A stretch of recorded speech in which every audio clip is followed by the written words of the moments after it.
Cedric, okay, I'm going to hand over to you, Cedric. You can call it out, you can use.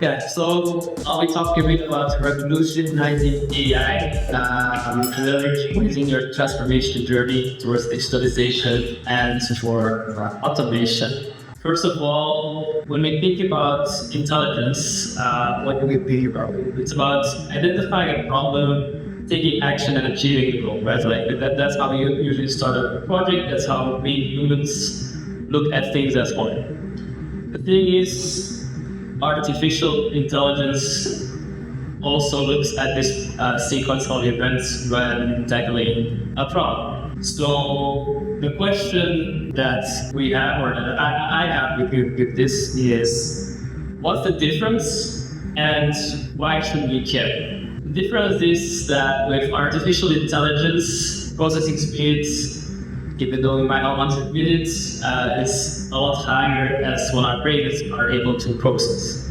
Artificial intelligence can be more consistent and more reproducible than we are as humans, because we humans, we have energy drops, we have energy spikes probably after lunch. We're not as productive as we are before lunch. And machines or artificial intelligence doesn't necessarily have this fatigue. On top of that, artificial intelligence can scale more rapidly. Unfortunately for humans, this takes at least 9 months, maybe even longer, depending on how long it takes to grow up. Whereas with artificial intelligence, we can usually just combine machines on top of each other and you have an increasing amount of machines performing together. Humans, we carry a significant amount of bias that we have to be aware about when taking our decisions. Machines don't necessarily have that, they're more objective, but there is a counteract to that which I'll come back later. And then the learning ability. I think here humans are still better at than artificial intelligence, although artificial intelligence is catching up to machine learning, deep learning algorithms, and things like that. So if you look at these things, you're thinking probably like artificial intelligence, higher processing speed, more consistent, increasingly scalable, objective like crazy, and learning ability will spike to the roof. So that's great. Let's start to adopt artificial intelligence in our processes to enhance the business value, right? Well, there's still things to really consider before you go onto that journey. First of all, is data. Because artificial intelligence will only be as smart as what you give it. If you give it shit data, it will distribute shit out of time. Excuse me for my English. That makes it that you have hallucination effect. So we humans, we might publicly object that we have biases, but artificial intelligence also has its challenges, which is called hallucination. And this is where we, as humans, really play a role in digital transformation initiatives, is to provide the context of the outputs of the algorithms. And this brings me to people. People are super important on the digital transformation journey. First of all, it's because artificial intelligence and algorithms, they are a black box. And when you deal with transforming processes, especially with people who have been doing their jobs for X amount of years, more years than I have been doing my job probably, we don't like to be told what to do, especially if we don't understand the calculation to which something is achieved. So that's where we need to break open that better. And I'll come to that if you want the use cases that we have at House of Wish. The second thing of this is a concept called the Homo Digitalis. Is the next step. I like to see that the next step in our evolution, it's not necessarily a biological evolution, but it's a cultural evolution. If you look at generations that have been lost on Earth, we have been increasingly with more and more digital tools in our hands as of the moment we were born. Like my grandmother, she doesn't know how to handle a smartphone. However, my little sister from 5 years old, she can call me on WhatsApp. It's crazy. And this is the kind of concept that continues learning that we're doing, instilling people if we do want to go into that transformation journey with AI. Next to that is upskilling. I am a strong believer that AI will not replace our jobs, but it will significantly change the way we do our jobs. And for that, we do need to upskill. So yeah, this a bit of what it is about digital transformation in AI automation. But what I would really want to guide you through is some of the case studies that we have, each in different stages of implementation and complexity. First case is a project that I've actually been engaged in for 3 years previously, which was to optimize our supply chain and achieve planning and outputs. And this one is still ongoing. The support around it just goes consistently because people still do not fully trust the outputs that is provided by the system. And the reason for that is because of the like an algorithm will look at the optimal solution for your network. Whereas as a person, you might have be like more flush on your eyes, and you're only going to look at the optimal solution for your local site. So how do you bridge that gap? You bridge that gap by having a continuous channel open from the people who are operating with that system, with that application on a daily basis. And as other people have mentioned, continuously as well as that communicate. The moment that you let an initiative simmer, basically die, you lose traction. And you need to keep the people aware of why the system is taking a certain decision that it has taken. Now, this is all an application of it, and I have to say, application implementation with algorithms, it's still fairly simple. The next one, it gets more difficult. It becomes productized, co-pilots. And I don't know if you see this one, but it's a spot from Boston Dynamics. So we have it running at one of our core sites in Louisville. We recently implemented it in a demo where we're currently setting it up.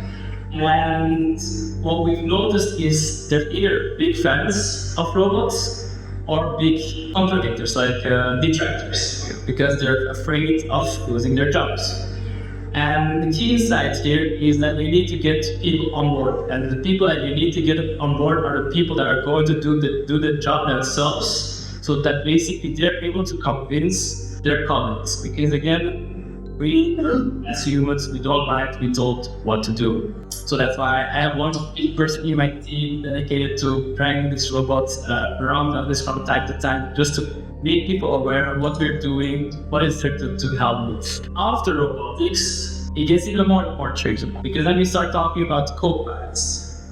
Co-pilots are generative AI solutions which basically get adopted by operators on the shop floor, where they can start asking questions to the algorithm while having real-time experience of the activity. This one I think is actually, even though it's the most, conceptually probably the most simple one to do, because there's an interaction between the person and AI, so they get to know each other, they get to talk.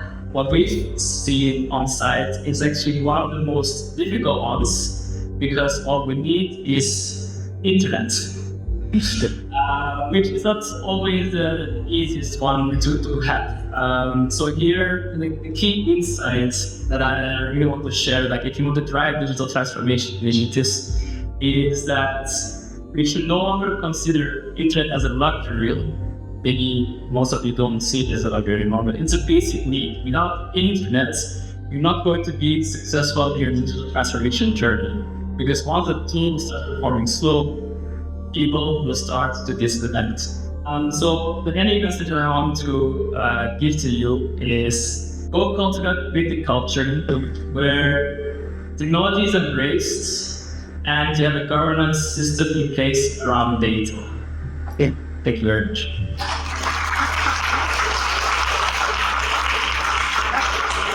Thank you. Thanks for that excellent presentation. Are there any questions from the audience? Okay, so not quite yet. Just a couple of time for questions. Please go ahead. Thank you, that's really informative.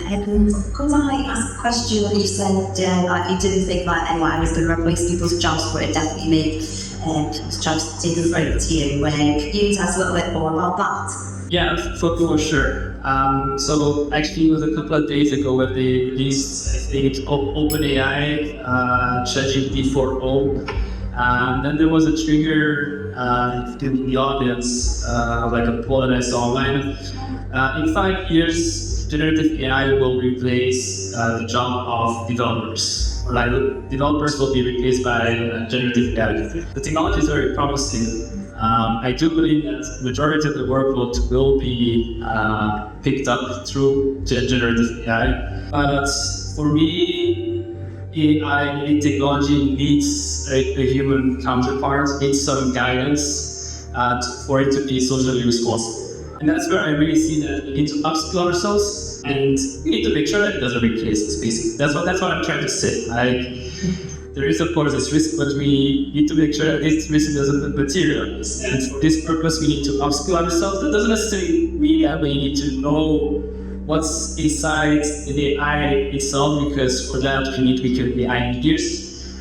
We're probably not everybody of us going to become that, but we do need to understand the implications of what we feed it, what comes out of it. So we do need to start trialing things out and see the results for ourselves. And that's where, for me, the upskilling comes, because again, it doesn't mean that we have to go back to school, it just means that we need to learn how to use it so that we don't get abused by it.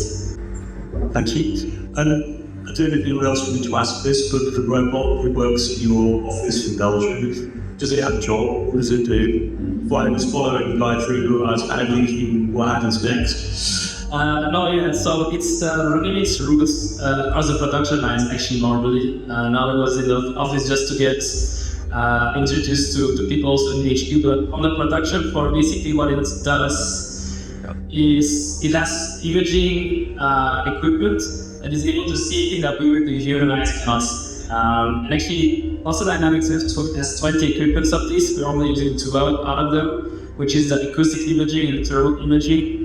Basically, what it means is that it sees things out of the visible light. Like, for example, pipes that are hissing, we can't see it. We can't hear it, but the robot is detecting it.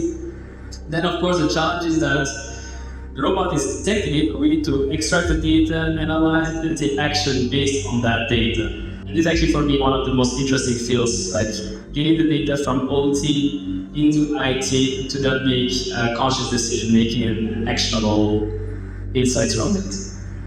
My organisation is, for the most part, a bit of an early adopter of AI, at least we're trying to be, but one of the key concerns we've got at the minute is about data, and in particular, usage of sensitive data. So, for example, if you imagine we've got a student and that student's personal data might include something about learning need or something about their, protected characteristic, that's causing a lot of hesitation right now in terms of what these large language models doing with that data.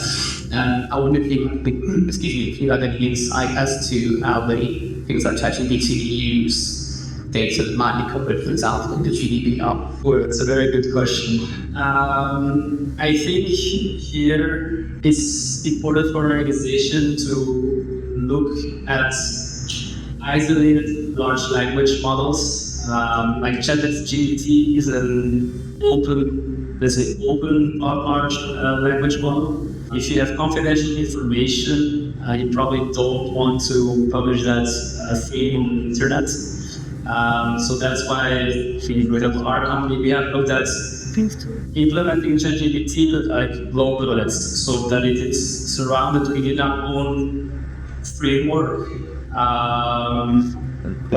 And then we train based on our own data. So I think this is, let's say, a first step to ensure that you don't publicly make that data available on the internet, you put it on your own infrastructure. And then I think it's really up to the organization itself to define what data is most sensitive and work your way through that. So first, with the unsensitive, right?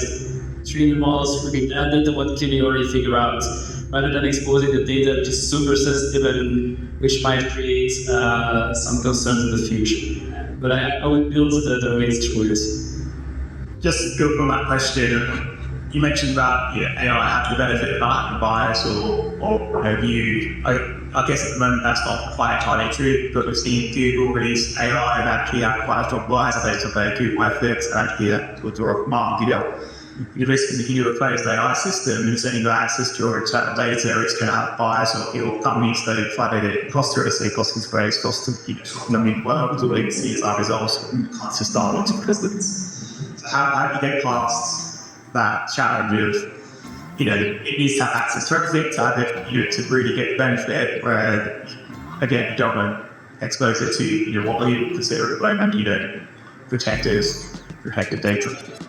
Yeah, so I think that's a fair comment, right? That's what I meant with, at this moment, the AI models, they suffer phenomenal hallucination, which is not necessarily the same as having a bias. But here I think it really depends on your use case, whether you want to make it open or not. If you're okay with the type of data that you want to manage, which is not GDPR sensitive, then you should open it as much as possible to make sure that hallucination effect is reduced, while making sure you also have data engineers to that to close the gap even further.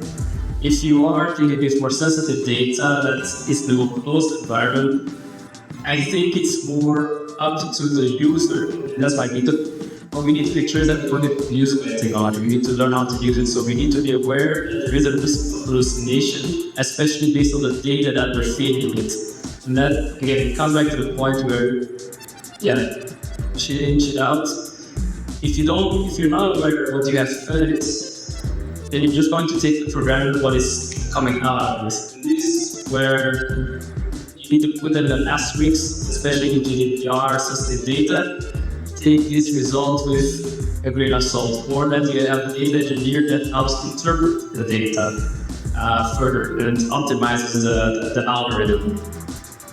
So we keep hearing that AI is infiltrating the workforce very soon. My question to you, just your thoughts that you could share, how important do you think it is that we build capabilities in the companies that we work for across different sectors around, digital capability, AI capability, understanding of things like prompt engineering? Do you think it's important and vital that we build that capability now for all roles and all employees, or is that, overkill?